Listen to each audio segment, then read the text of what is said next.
जो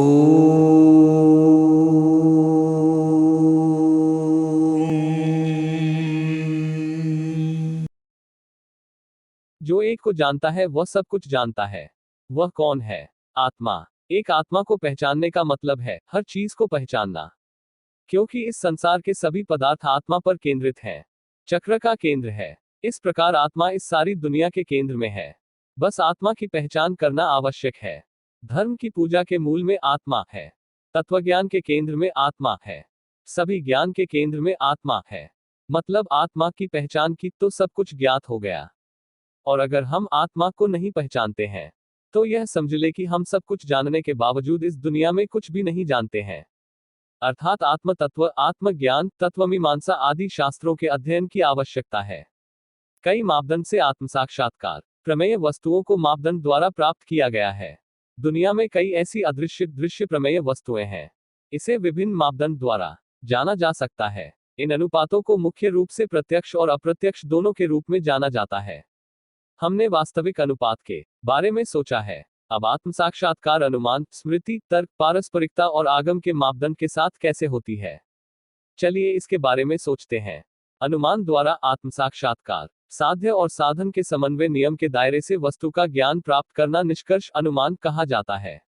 उदाहरण के लिए हम धुएं से आग का अनुमान करते हैं। हालांकि आग दिखाई नहीं दे रही है, हम धुएं को देखकर आग का अनुमान लगाते हैं। उसी तरह किससे आत्मा के अस्तित्व का अनुमान लगाया जा सकता है। चूंकि आत्मा अनाकार है, इसे देखा नहीं जा सकता। इस दुनिया में कई वस्तुएं हैं जो दिखाई नहीं देती हैं, फिर भी हम इसका अनुभव करते हैं, मानते हैं। जैसे मिट्टी में सोना होता है, लेकिन पहली बार में दिखाई नहीं देता है। इसी तरह दूध में घी और तिल में तेल होता है। उसी तरह इस शरीर में एक आत्मा है। जैसे बांस की दो लकड़ियों में आग, उसी प्रकार यह आत्मा शरीर में निवास करती है। जो यह जानता है वह विद्वान है। हम व्यवहार में देखते हैं, दूध में भले ही घी न दिखाई दे, बांस की लकड़ी में आग दिखाई नहीं देती।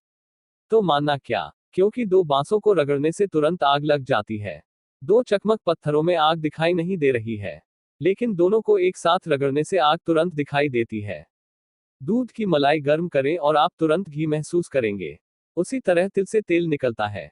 दिखाई न दे तो विश्वास मत करो, ऐसा कोई नियम नहीं है। हालांकि दिखाई न दे तो भी मानना पड़ता है, देख के भी मानना पड़ता है।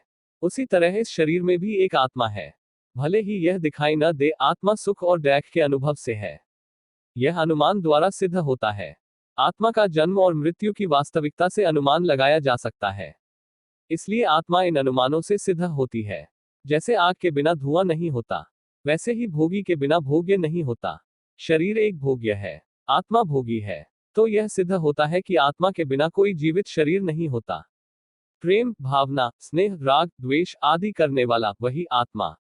प्रेम भावना आदि क्या है? भावनात्मक प्रकृति आदि क्या है? प्रेम भावना शरीर करता है या आत्मा? अगर कोई आत्मा नहीं है तो क्या कोई लाश किसी से प्यार कर सकती है? नहीं, लाश किसी के लिए प्रेम भावना, स्नेह, राग, घृणा आदि कुछ नहीं करती।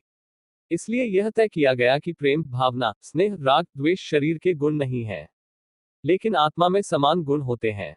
चाहे राग करे तो आत्मा करता है, और अगर नफरत करता है तो आत्मा करता है। प्रेम भावना स्नेह आदि का संबंध राग के घर से है, और ईर्ष्या, असूया, मत्सर आदि घृणा के घर से है। वह आत्मा है जो प्रेम भावना आदि की इन सभी गतिविधियों को करती है। यदि आत्मा नहीं है तो कोई प्रेम भावना आदि नहीं होगी। अगर आत्मा है तो प्रेम भावना, स्नेह, राग, द्वेष सब कुछ है। कोई मृत शरीर के साथ प्रेम भावना, स्नेह, राग, द्वेष करता है? कभी कोई नहीं करता। Like, share, subscribe.